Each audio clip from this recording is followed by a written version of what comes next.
I never thought a person could grow old twice, once in the body, and once in the heart. The first kind comes quietly, slipping into your knees, your breath, the little stiffness in your hands when the morning cold has been unkind. But the second kind sneaks in through disappointment, through people who share your blood but not your loyalty, through the soft poison of being taken for granted. I didn't understand that kind of aging until my own son taught it to me.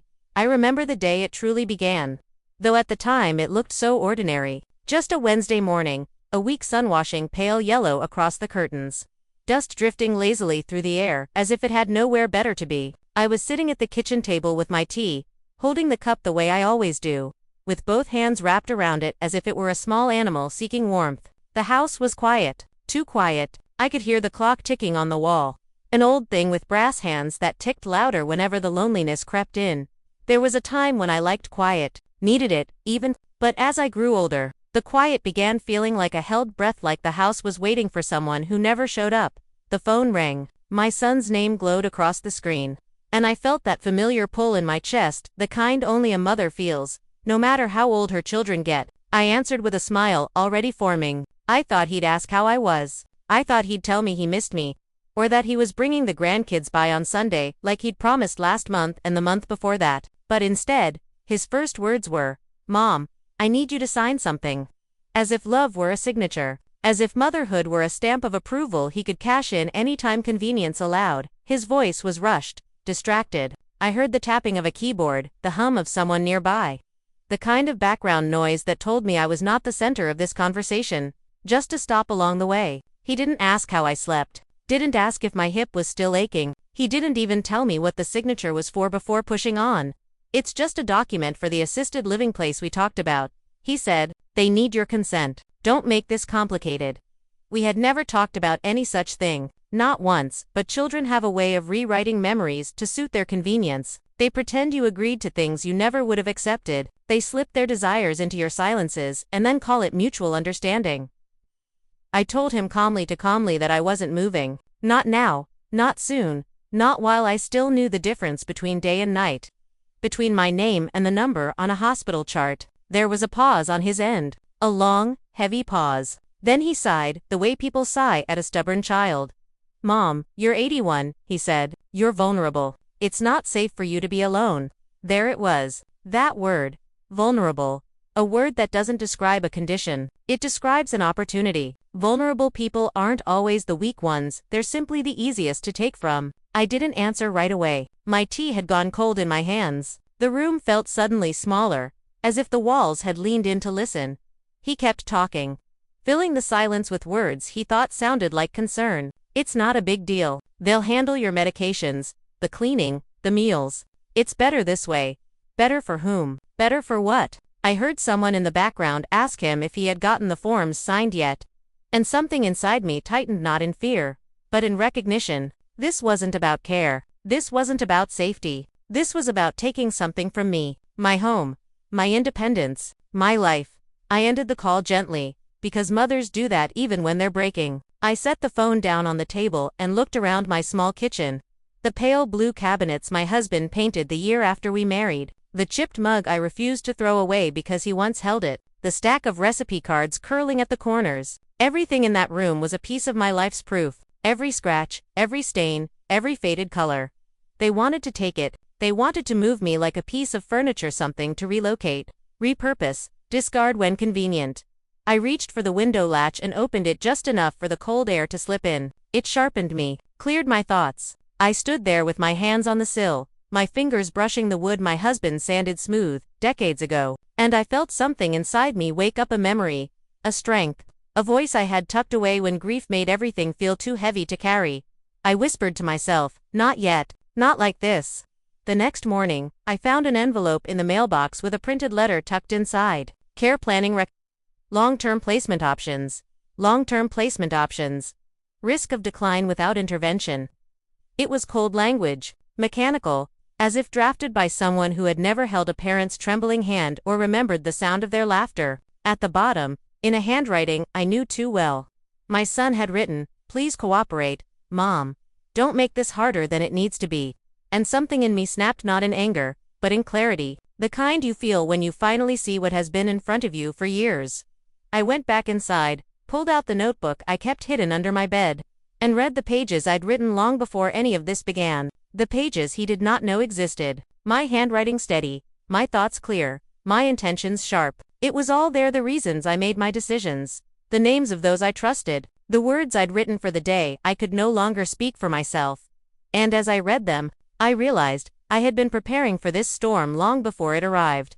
I sat down at the kitchen table and began writing again, letting the ink flow like truth down the page. I wrote about the day my husband died. I wrote about the years I spent working 2 jobs. I wrote about the nights I lay awake wondering if love had an expiration date. And then I wrote about my son, about how good he once was, how tender, how hopeful, until the world hardened him into someone who saw responsibility as burden, and burden as something to escape. My hand did not tremble, not once. When I finished, I slid the notebook back under the floorboard and smoothed the carpet over it. Then I stood in the middle of the living room, looking at the framed photographs on the wall. My son's first day of school, his graduation, his wedding, milestones I captured, preserved, cherished, and I asked myself the question every mother asks at least once: when did he stop seeing me as a person? The answer hurt, but it also freed me. I made tea again, this time without sugar. I sat at the table and let the steam rise into my face. Somewhere inside me, a new kind of resolve unfurled, quiet but solid. It didn't roar. It didn't rage. It simply rooted itself, deep and unshakable. I whispered into the empty room, I am not done yet. And for the first time in years, I believed myself. I believed myself. And that was a strange thing at my age. You spend so many years doubting your own needs, bending yourself into shapes that fit other people's comfort, that when your own voice finally stands up straight, it feels almost like meeting a stranger. That night, I didn't turn on the television. I didn't knit. I didn't even pretend to read my Bible the way I sometimes do when I'm anxious, eyes sliding over words without letting them sink in. I just sat at the kitchen table with the overhead light casting a yellow halo around the chipped salt shaker, and I listened to the house breathing. The refrigerator hummed. The clock ticked. Pipes sighed their old familiar song in the walls. My husband used to say, a house is like a stubborn animal, you have to learn its noises before you can say you really live there. I knew every creak in this place. Every stubborn window, every warped board. It knew me too. And I wasn't ready to surrender that bond because my son had grown impatient with responsibility. My name is Margaret, by the way. I suppose I should have said that earlier. 81 years old, arthritic in one hand, a little foggy in the knees. But my mind is still my own. People forget that about old women. They see the slowness and think it's emptiness. They have no idea how loud it is in here. How busy the mind stays even when the body has to rest. Around midnight, I made myself a fresh cup of tea. Chamomile this time, the kind that pretends it can fix a lifetime of worry in a single cup. I wrapped both hands around the mug and stared at the dark window. My reflection stared back, white hair gathered in a loose bun, cheeks soft with age, eyes still sharper than people realize. I thought about the brochures I'd seen at the doctor's office last year, the ones for memory care communities and assisted living lifestyles.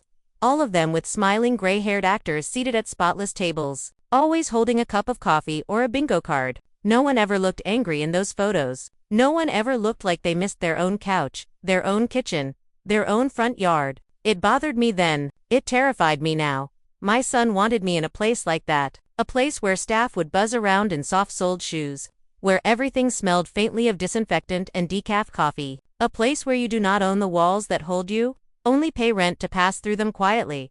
I set my tea down and shuffled to the hallway closet. Reaching up made my shoulder complain, but I managed to pull down the old metal cash box from the top shelf. It was heavier than it looked. Inside were the things I knew better than to leave lying around: the small certificates, the title papers, the account statements I'd requested in print, even though the bank teller told me everything was available online. Online, I'd repeated then, tasting the word like something foreign. And when my son decides my online belongs to him too, what then? The poor girl had blinked and printed my statements without another word. I carried the box to the dining table and opened it. There they were, the receipts for my small life, the savings account I had started when my husband was still alive, the little inheritance my sister left me when she passed. Not much, but enough to remind me someone once trusted me with something. The letter from the bank manager explaining that this house was free and clear. The mortgage satisfied years ago. I laid each paper out like cards in a fortune teller's spread, Here it was, evidence that my life was not a burden, but a structure I had built plank by plank. Evidence that I could pay for my own groceries, my own medicine, my own repairs. Evidence that I didn't need my son to sign anything for me, but he apparently thought he needed to sign for me. I stared at the papers until my eyes burned. Then, with a clarity that felt almost physical, I knew what I needed to do. The next morning, I called my doctor. Just a checkup, the nurse asked, her voice kind but distracted. Yes, I said. Then after a pause, I added, and I want my memory tested. Officially, writing and all, I want something on record that says my mind is sound. That made her quiet. I could almost hear her thinking her way around that request. Have you noticed any changes? She asked finally. I've noticed other people pretending they see changes, I replied. I'd like to make sure we're all speaking truth. She scheduled me for Friday. On Thursday, I called a number I had written on the back of an old envelope months ago, a name one of the ladies at church had whispered to me over coffee. If you ever need someone on your side, she'd said, sliding the scrap across the table like contraband, call her. She doesn't talk down to old folks like we're already gone.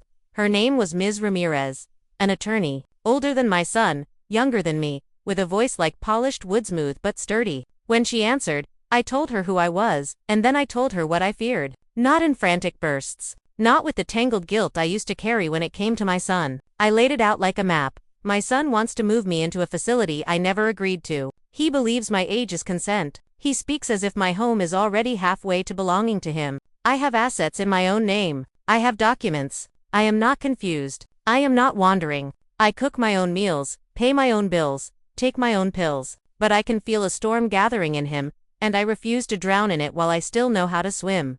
She listened. Really listened. I could hear her pen moving. And what do you want, Mrs. Just Margaret? I said. What I want is simple. I want to live where I choose. I want to decide what happens to this house after I'm gone. I want my son to know that care is a gift, not a debt that doubles as ownership. And I want something on paper so when he starts waving emotions around documents, I can quietly put down actual documents and let them speak instead. There was a pause. Then she chuckled softly. I like you already, Margaret, she said. Can you come in on Monday? I'll bring my entire life in a metal box. I told her. You just tell me how to carry it.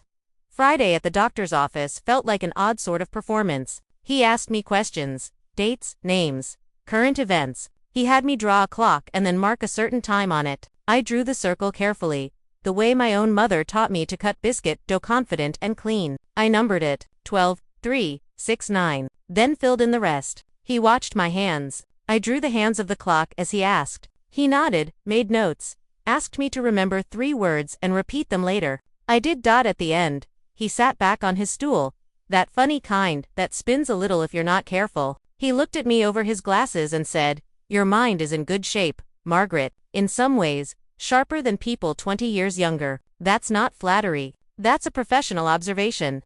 I'd like you to write that down, I said. Not the flattery. The observation. He did. He printed it and signed his name at the bottom. I folded that paper and placed it in my purse like a shield.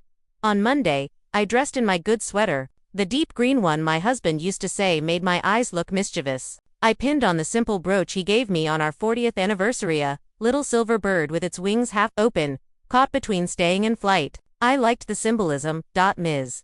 Ramirez's office was on the 2nd floor of an old brick building downtown. The elevator smelled faintly of lemon cleaner and dust. The moment I stepped into her office, I saw something that told me she understood people like me. A bowl of individually wrapped candies and a stack of large print pamphlets about elder rights, not just brochures for nursing homes. She greeted me with a firm handshake. No limp fingers, no overly gentle patting like I might crumble. She invited me to sit, and I placed the metal box on the table between us like a declaration. This is everything, I said. Past, present, and the bit of future I can still control. We spent 3 hours going through it. Bank statements, property deed, the small savings bond I'd forgotten I had, the letters from my sister, the statement from the doctor I'd just gotten. She read quietly, occasionally asking a question. Did I have any other children? No, just the one. Any living siblings? One niece in another state, kind soul but with a life of her own. Anyone else I trusted to act in my best interest if I couldn't do it myself. I thought of my neighbor, Alma, with her purple sweaters and sharp opinions. The one who brought me soup when I caught a cold last winter. The one who knocked on my door to ask if I needed help when she saw the lights still on at 2 a.m. because I'd fallen asleep in my chair with a book open. I trust Alma, I said slowly. She listens more than she talks. That's rare these days. Would you trust her with decisions about your health if you couldn't make them? Ms. Ramirez asked. With your finances? With this house? I thought about that. Not lightly. Trust is heavy, especially when you only have so much time left to place it somewhere safe. Yes, I said finally. I would. Ms. Ramirez nodded, and her pen began to move faster. She talked about powers of attorney, medical, financial, about advance directives and living wills, about trusts and transfer on death deeds. Words that sounded like they belonged in a law book, but she translated them into something I could hold. What your son is likely to do, she said carefully, is claim you are no longer capable of making your own decisions. He might try for guardianship or conservatorship. It's a way of taking control of your life, even against your will, under the guise of protecting you. I had suspected as much. Hearing it said aloud made it real. It also made me calmer. Oddly, fear shrinks in the face of clarity. And if he does? I asked. She smiled, slow and sure. Then we will show the court this, she said, tapping the doctor's statement. And this, she added, tapping the bank records and title. And these, she finished, gesturing to the stack of documents she was drafting for me now. You're not helpless, Margaret. You just need your ducks in a legal row. It took more than one visit. There were pages to sign, witnesses to call in, notaries to stamp. Each time I signed something, I felt like I was stitching another layer of armor into place, not against my son as a person, but against the version of him that saw me as an obstacle instead of a mother. On the third visit, she slid a fresh document in front of me. This is your new will, she said gently. We can go over it line by line. We did. My funeral arrangements, simple and already mostly paid. My small accounts. This house. I had choices now. Real ones. Do you want your son to inherit anything? She asked. This isn't about revenge. It's about what you can live with. I sat with that question a long time. I thought of him as a boy. Cheeks round, hair sticking up in the back because he'd slept too hard. I thought of how he used to clutch my hand crossing the street, how his little body would relax when I tucked him in at night. I thought of the way he looked at me when he was 8 and broke his arm falling out of a tree, eyes full of trust and pain, needing me more than anything. Then I thought of his voice on the phone last week, impatient, dismissive. Don't make this complicated. Of the way he'd spoken to me at Thanksgiving, complaining that my turkey was too dry and my house too small, as if I were a failing motel instead of his mother. Of the way he had introduced the idea of the facility like a foregone conclusion. My heart cracked in two directions at once. Toward love and toward self-respect. Give him something that tells the truth, I said finally. Not money. Something he cannot cash. She lifted an eyebrow, such as, I smiled, but there was no gloating in it, only a quiet, tired justice. He can have his father's fishing knife, I said, the one with the worn handle, the one his father always said was too sharp to play with. Maybe he'll remember then that some things must be handled carefully. And the rest? She asked. The rest goes into a trust, I said, surprising even myself with my certainty. In my name while I live. After that, 2 causes and people who actually know what care is. The church food pantry. The scholarship fund Alma's granddaughter started for girls in our neighborhood. And if there's anything left, my niece can figure it out. She still calls me to ask how I'm feeling. That counts for something. Ms. Ramirez wrote it in clean, deliberate strokes. Are you sure? She asked. This will hurt him. He hurt me, I replied. But this isn't punishment. This is a mirror. If he wanted to be in my story, he should have stayed in it as a son, not a vulture. She nodded. Then we'll sign it this afternoon. That night, my son came over. He didn't call first. Just knocked 3 hard times and then pushed the door open like he still lived there. He looked tired, or maybe just annoyed. He carried a folder in his hand and wore that look he gets when he wants to appear gentle but is really just waiting to push. Double quotes. Hey, Mom, he said, kissing the air near my cheek. You look good. I did not tell him I had spent the afternoon signing the documents that would block off the path he thought he was clearing for himself. It wasn't deceit. It was simply timing. It was my turn to be the silent one with a plan. He sat at the table and spread the papers out. Brochures for the facility, consent forms, medical release forms, PIN codes. He talked fast, about wait lists and deposits, and how this was really the best option for everyone. Everyone? I asked quietly. Who is everyone? He blinked, thrown off by the question. You, Mom, me, the staff. You'll have people around 24/7. I won't have to worry. You won't be alone. It's responsible. Responsible, I repeated, tasting the word. And what do I do with my garden? With my kitchen? With the spot by the window where your father used to fall asleep pretending to watch TV? He shifted in his chair, impatient. Come on, you can't cling to that house forever. You can't even carry laundry up the stairs like you used to. Who built the stairs? I asked. He sighed. Dad did. And who paid for the wood? I pressed. He didn't answer. I watched him then. Really watched him. The little scar at his temple from when he fell off his bike at 7. The lines at the corner of his mouth from too many years of frowning. The way he avoided my eyes when he was trying to force something through. Sign them.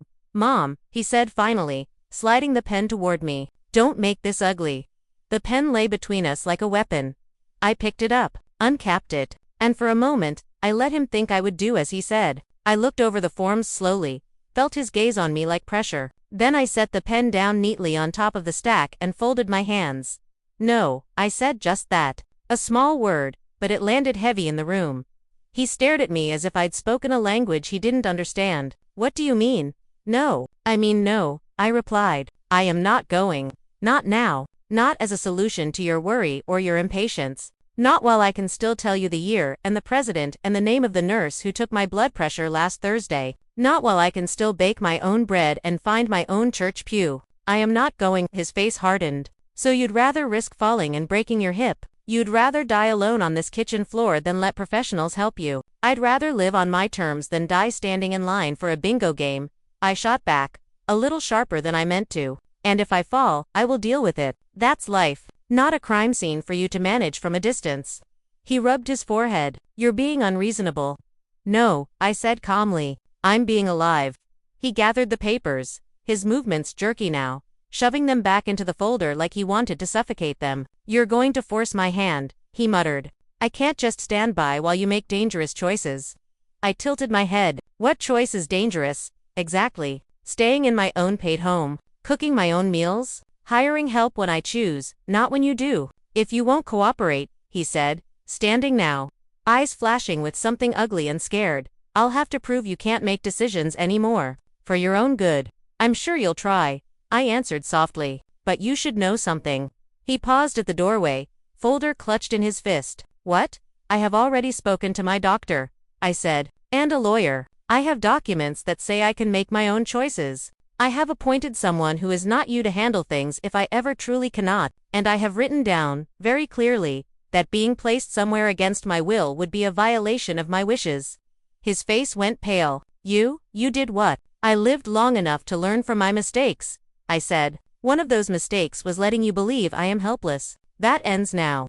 For a moment, he looked like the boy he once was, frightened, cornered, stubborn. His mouth opened as if to argue, but nothing came out. He just shook his head, muttered something I couldn't quite catch, and left. Slamming the door behind him, the house shook, but I did not. I stood there alone in the echo of his anger and felt surprisingly steady, not triumphant, not cruel, just steady, like a tree that's been through enough storms to know which way its roots grow. A week later, the papers came. Summons, petition for guardianship, allegations that I was forgetful, that I left the stove on, that I got lost driving, that I had unpaid bills, lies, half-truths stretched thin until they snapped. I sat at the table with Ms. Ramirez's letter beside the court documents and my doctor's evaluation on top of both. Like a blessing. The old me would have cried, would have replayed every argument in my head, would have wondered if somehow I had earned this, if my stubbornness had pushed my son to this cruelty. The woman I had become simply picked up the phone and said, "They've filed, just like you said they might." "I'll see you in court," Ms. Ramirez replied. And Margaret, "Yes, wear whatever makes you feel most yourself. This is not a performance. It's a declaration." Courtrooms are strange places. They smell like paper and nerves, like coffee that's gone cold and perfume that's trying too hard. The day of the hearing, I walked in on Alma's arm, my green sweater on, my brooch shining at my collarbone. My son sat on the opposite side with his lawyer, his jaw tight. He wouldn't look at me. The judge was a woman with gray streaks in her hair and soft lines around her eyes. She looked tired but observant, like someone who'd heard every excuse in the book and was waiting to see if we would try a new one. My son's lawyer spoke first. Words like safety and decline and best interests floated through the air. They painted me as a fragile thing on the brink of disaster, a faded tulip leaning too far out of a vase. When it was our turn, Ms. Ramirez didn't raise her voice. She didn't even sound particularly angry. She laid down the doctor's report like a trump card. She presented my neatly ordered accounts. She showed the judge my organized pillbox schedule, the grocery receipts, even a note from my pastor about my regular attendance, the way I still read aloud in Bible study. Then she asked if the court would like to hear from me directly. The judge nodded. I stood slowly, feeling my bones, yes, but also feeling the steel inside them. I walked to the stand and took the oath, the Bible familiar in my hand. When I sat down, the microphone crackled softly. The room seemed to lean toward me. Double quotes, Mrs. The judge began. Just Margaret, I said. Please. She smiled. Margaret, can you tell me, in your own words, why you're here today? Yes, I said. My voice sounded so clear to my own ears that it startled me. I'm here because my son is scared of two things: losing me, and not getting what he thinks he's owed. And instead of sitting with that fear, like a grown man, he has turned it into this attempt to put me on a shelf like a fragile plate. There were a few soft coughs behind me. I didn't look back. I kept my eyes on the judge. I understand that I'm old, I continued. I don't pretend otherwise. My knees hurt. I walk slower. I take my time on the stairs, but I still wake up knowing where I am. I still know my own name. I still know my son's name, and I know when he's trying to hustle me like a stranger off the street. The judge's lips twitched, as if she were trying not to smile. I have worked my whole life, I said. I have paid for this house, this body, this mind, with more nights of worry than anyone in this room can count. I will not give up the right to say where I sleep just because my age makes my son uncomfortable. If the day comes when I truly cannot care for myself, then the documents I have signed will speak for me. They name someone who has shown me actual care to help with those choices. But today, I am here to say that I am still here. That my yes matters. That my no does too. I turned then and looked at my son. Really looked. He wouldn't meet my eyes. I love my son, I said. My voice softened, but it did not break. I will probably love him until my last breath. But love is not a reason to hand over your life like a set of old keys. Sometimes love means saying, "You have gone too far." Sometimes it means stepping back so the other person sees the edge they've been pushing you toward. I took a breath. It sounded loud in the silence. So that's why I'm here, I finished. To say I am not gone. To say this life is still mine. When I stepped down, my legs shook a little. Not from fear. From the weight of everything I'd carried to that stand and finally put down. The judge called a short recess. When she returned, she looked tired in a different way. Less exasperation, more sadness, maybe. After reviewing the medical evaluations, the financial records, and the testimony given, she said, "This court finds no grounds for guardianship or conservatorship. Margaret is competent to manage her own affairs."